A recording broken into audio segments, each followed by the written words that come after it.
Assalamualaikum warahmatullahi wabarakatuh. Hai semuanya, kembali lagi bersama saya Daun Cantika Putri dengan NPM 022724111129. Selamat datang di video pembelajaran kali ini yang akan membahas topik penting dalam dunia ekonomi Islam, yaitu transformasi peran Bank Indonesia setelah kehadiran otoritas jasa keuangan di kehidupan sehari-hari. Mungkin kita sering dengar nama Bank Indonesia dan Otoritas Jasa Keuangan atau yang lebih akrab disebut dengan OJK. Tapi jujur aja masih banyak banget nih orang yang belum benar-benar paham sebenarnya apa sih tugas mereka, bedanya apa, dan kenapa setelah ada OJK peran Bank Indonesia jadi berubah. Nah, teman-teman, di sini kita bakal bahas semuanya secara santai, pelan-pelan, tapi tetap lengkap dan runtut supaya gampang dipahami. Kalau kita ngomongin soal sistem keuangan di Indonesia, sebenarnya ada satu perubahan besar yang cukup penting, yaitu ketika pengawasan sektor keuangan yang dulu ada di tangan Bank Indonesia, akhirnya dialihkan ke Otoritas Jasa Keuangan atau OJK. Perubahan ini bukan hal kecil karena menyangkut stabilitas ekonomi satu negara dan negara yang ekonominya stabil. Nah, biasanya masyarakatnya juga lebih sejahtera.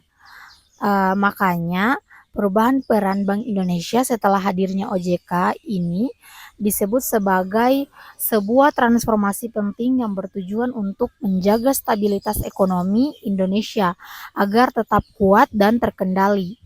Sebelum kita bahas perubahannya, kita kenalan dulu sama Bank Indonesia nih. Nah, teman-teman, Bank Indonesia atau biasa disingkat dengan BI didirikan pada tahun 1953. Sejak saat itu, BI resmi menjadi Bank Sentral Republik Indonesia. Sebagai bank sentral, BI punya peran yang sangat penting, terutama dalam mengatur kebijakan moneter dan menjaga kestabilan sistem keuangan di Indonesia dulu. Tugas Bank Indonesia itu sangat luas.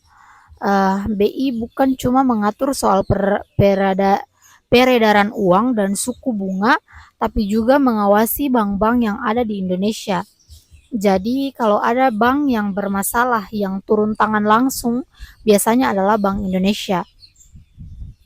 Jadi BI bisa dibilang sebagai penjaga gerbang sistem keuangan Indonesia. Semua lalu lintas perbankan hampir semuanya ada di bawah pengawasan BI. Tapi seiring berjalannya waktu, dunia keuangan makin kompleks. Lembaga keuangan bukan cuma bank, tapi ada juga asuransi, pasar modal perusahaan, pembiayaan, koperasi simpan pinjam, vintage, dan masih banyak lagi. Nah, teman-teman, kondisi itulah yang akhirnya membuat pemerintah berpikir, kayaknya kita butuh lembaga khusus nih yang fokus ngawasin sektor jasa keuangan. Dan pada akhirnya pada tahun 2011 dibentuklah Otoritas Jasa Keuangan atau disebut dengan OJK. Dan peran Bank Indonesia pasca OJK ini dibentuk dengan beberapa tujuan utama. Di antaranya yang pertama yaitu mengawasi dan mengatur sektor jasa keuangan, melindungi konsumen atau masyarakat, dan yang ketiga menjaga agar sistem keuangan tetap stabil, dan yang keempat membuat lembaga-lembaga keuangan lebih tertib dan transparan. Nah, teman-teman, sejak saat itu tugas pengawasan terhadap bank dan lembaga keuangan resmi berpindah dari Bank Indonesia ke OJK. Tapi perlu dipahami ya teman-teman, ini bukan berarti Bank Indonesia jadi nganggur atau kehilangan pekerjaan. Justru sebaliknya, BI tetap punya tugas penting, hanya saja lebih difokuskan pada hal-hal yang lebih besar dan bersifat makro, yaitu kebijakan moneter dan stabilitas ekonomi nasional. Jadi bisa dibilang sejak kehadiran OJK, tugas antara BI dan OJK itu dibagi dengan lebih jelas supaya masing-masing bisa lebih fokus dan maksimal menjalankan perannya.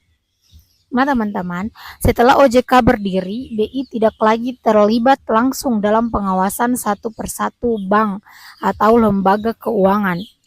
Peran BI berubah menjadi lebih fokus pada hal yang sifatnya makro, seperti mengendalikan inflasi, menjaga kestabilan nilai tukar rupiah, dan menetapkan kebijakan moneter, serta menjaga stabilitas sistem keuangan secara keseluruhan. Nah, contohnya gini teman-teman, kalau harga-harga kebutuhan pokok mulai naik, tidak terkendali, maka BI akan mengeluarkan kebijakan untuk menekan inflasi. Salah satunya bisa dengan menaikkan suku bunga agar peredaran uang di masyarakat itu jadi lebih terkendali. Kalau nilai tukar rupiah melemah terhadap mata uang asing, BI juga akan turun tangan untuk menstabilkannya. Jadi meskipun BI tidak lagi mengawasi bank secara langsung, namun perannya tidak sangat penting dan bahkan sifatnya lebih strategis. Karena itu menyangkut kondisi ekonomi satu negara secara keseluruhan, bisa dibilang bahwa OJK menjaga lembaga keuangan, BI menjaga ekonomi negara. Dua-duanya sama penting dan saling berhubungan. Walaupun tugas mereka itu berbeda. Bank Indonesia dan OJK tidak bisa bekerja sendiri-sendiri. Mereka tetap harus berkoordinasi dengan sangat baik agar kebijakan yang diambil tidak saling bertabrakan. Untuk itu, misalnya nih, ketika Bank Indonesia mengubah kebijakan suku bunga, pasti itu akan berdampak kepada bank-bank yang diawasi oleh OJK.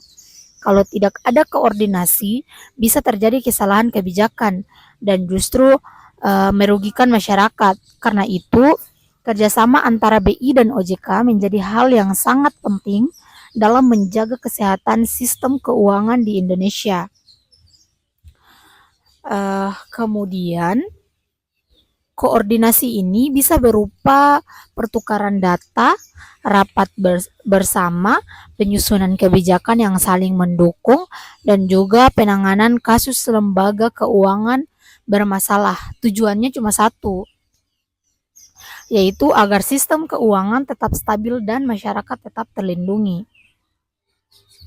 Jadi dengan adanya OJK dan perubahan peran BI, sektor perbankan di Indonesia menjaga lebih baik dalam beberapa hal.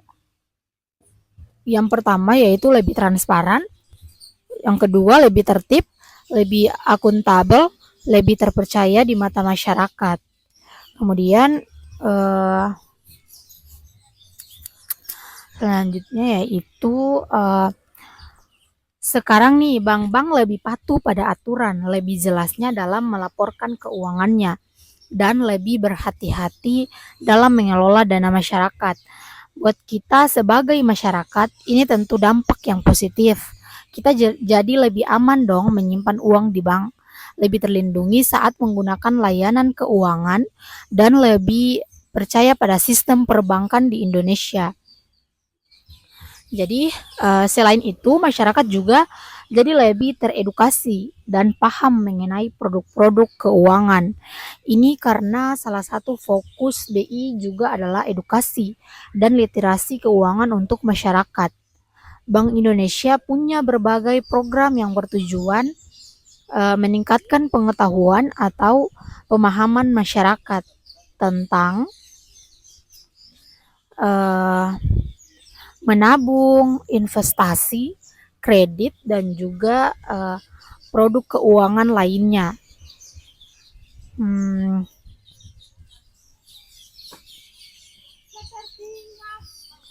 Semakin tinggi literasi keuangan masyarakat, maka semakin kecil juga kemungkinan orang tertipu oleh investasi bodong atau lembaga keuangan ilegal.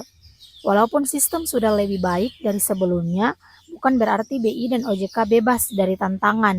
Justru sekarang tantangannya makin beragam, apalagi dengan adanya perkembangan teknologi. Beberapa tantangan itu antara lain yang pertama adalah munculnya bank digital, perkembangan vintage, cryptocurrency, risiko kejahatan siber, globalisasi ekonomi, serta risiko krisis global. Nah, teman-teman, untuk menghadapinya, Bank Indonesia terus melakukan inovasi dalam kebijakan moneter. Tujuannya supaya tetap relevan dan mampu menjawab tantangan zaman sampai tetap menjaga kestabilan ekonomi Indonesia. Nah, OJK juga terus memperbarui nih peraturan agar lembaga keuangan bisa berkembang tapi tetap aman dan tidak merugikan masyarakat. Biar makin kebayang, coba kita pakai ilustrasi sederhana. Bayangin sistem keuangan Indonesia itu seperti sebuah mall besar. Di dalam mall itu ada toko pakaian atau bank, toko alat elektronik atau asuransi, tempat investasi yaitu atau pasar modal, dan tempat pinjaman atau lembaga pembiayaan. Nah, OJK itu seperti manajer keamanan dan pengawas toko-toko di dalam mall. Dia memastikan semua toko di dalam mall beroperasi sesuai aturan, jujur, transparan, dan tidak merugikan pelanggan. Dan Bank Indonesia itu seperti pengatur suhu dan listrik seluruh mall. Dia memastikan suasana tetap stabil, tidak terlalu panas atau inflasi tinggi, dan tidak mati lampu atau krisis ekonomi. Kalau salah satu tidak bekerja dengan baik, mall bisa kacau, toko-toko bisa ditutup. Jadi pelanggan pergi dan ekonomi terganggu, makanya BI dan OJK harus sama-sama kuat dan saling mendukung. Sekarang coba kita bahas contoh kasus sederhana. Misalnya nih ada sebuah bank yang salah kelola dana nasabah, ketahuan memberi kredit sembarangan, dan hampir bangkrut. Siapa yang bertindak? Yang akan memeriksa, menyelidik, dan memberi sanksi adalah OJK. Karena itu masuk ke ranah pengawasan lembaga keuangan. Tapi kalau kondisi bank tersebut mulai mengancam stabilitas keuangan nasional, misalnya banyak bank ikut goyah, masyarakat panik menarik uang, kemudian nilai rupiah mulai terganggu, maka Bank Indonesia akan turun tangan untuk mengambil kebijakan besar demi menjaga stabilitas ekonomi. Jadi mereka punya peran yang beda tapi saling melengkapi. Indonesia tuh sebenarnya bukan satu-satunya negara yang memisahkan tugas bank sentral dan lembaga pengawas keuangan. Di banyak negara lain juga ada sistem seperti ini. Amerika Serikat itu ada Federal Reserve atau bank sentral dan lembaga pengawas lain. Dan Inggris itu ada Bank of England dan Financial Conduct Authority, dan Jepang itu ada Bank of Japan Finance Service Agency. Artinya itu model pemisahan tugas antara bank sentral atau kebijakan moneter dan lembaga pengawas atau pengawasan keuangan itu dianggap lebih efektif dan modern. Jadi langkah Indonesia atau membentuk OJK itu sebenarnya mengikuti standar internasional agar sistem keuangan jadi lebih kuat dan profesional. Nah, waktu terjadi krisis besar seperti pandemi COVID-19, dunia ekonomi sempat goyah, banyak usaha tutup, banyak orang kehilangan pekerjaan, dan perbankan juga terdampak. Di masa seperti itu, Bank Indonesia berperan dengan menurunkan suku bunga, kemudian menambah jumlah uang beredar, yang ketiga, menjaga agar perbankan tetap bisa beroperasi. Dan OJK berperan dengan memberi relaksasi kredit untuk masyarakat, mengawasi agar bank tidak kolaps, melindungi nasabah yang kesulitan membayar cicilan kerjasama dua lembaga ini membuat dampak krisis tidak jadi semakin parah. Ini bukti bahwa pemisahan peran justru membuat sistem lebih kuat saat diuji. Sekarang kita sudah masuk di era digital. Jadi ada bank digital dan juga ada e-wallet, ada kripto, ada pinjaman online, ada investasi di HP. Disinilah tantangan baru muncul.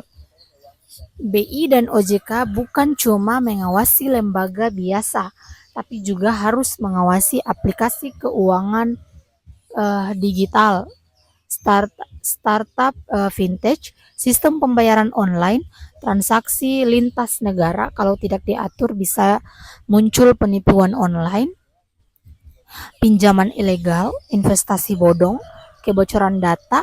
Karena itu OJK terus mengembangkan regulasi baru dan BI terus memperbarui sistem pembayaran digital.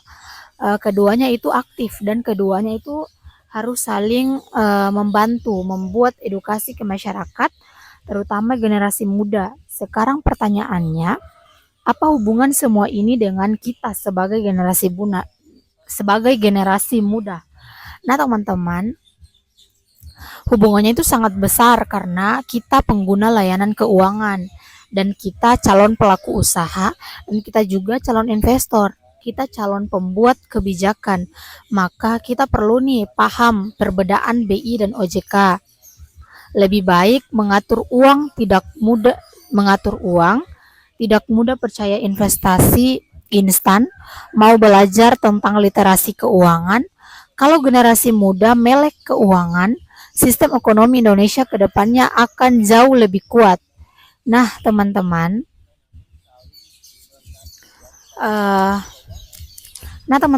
dari semua penjelasan tadi bisa kita simpulkan nih bahwa transformasi peran Bank Indonesia setelah kehadiran OJK adalah sebuah langkah penting dan strategis. Bank Indonesia tidak kehilangan perannya, justru sekarang lebih fokus pada yang pertama yaitu stabilitas ekonomi, yang kedua yaitu inflasi, yang ketiga yaitu nilai tukar, dan yang keempat yaitu kebijakan moneter. Sementara itu, OJK menjadi lembaga utama dalam mengawasi sektor jasa keuangan dan melindungi konsumen. Nah, teman-teman, kalau BI dan OJK bisa terus bekerja sama dengan baik, maka Indonesia akan memiliki sistem keuangan yang stabil, kuat, sehat, dan berkelanjutan di masa depan. Transformasi peran Bank Indonesia setelah kehadiran OJK bukanlah tanda bahwa peran BI berkurang. Justru sebaliknya, peran BI sekarang menjadi lebih fokus, lebih strategis, dan lebih kuat secara kebijakan. Kemudian lebih modern mengikuti zaman. Sementara OJK hadir sebagai pelindung masyarakat, penjaga lembaga keuangan, serta pengawas sektor jasa keuangan. Dan kalau BI mengatur arah ekonomi, maka OJK menjaga jalannya tetap aman. Dan dua-duanya adalah pilar utama sistem keuangan Indonesia. Itu tadi penjelasan singkat, semoga teman-teman dan yang menonton bisa memahami mengenai transformasi keuangan sebelum adanya OJK. Apa yang saya sampaikan pada video saya kali ini. Jangan lupa komen, share, dan subscribe ya teman-teman. Bye.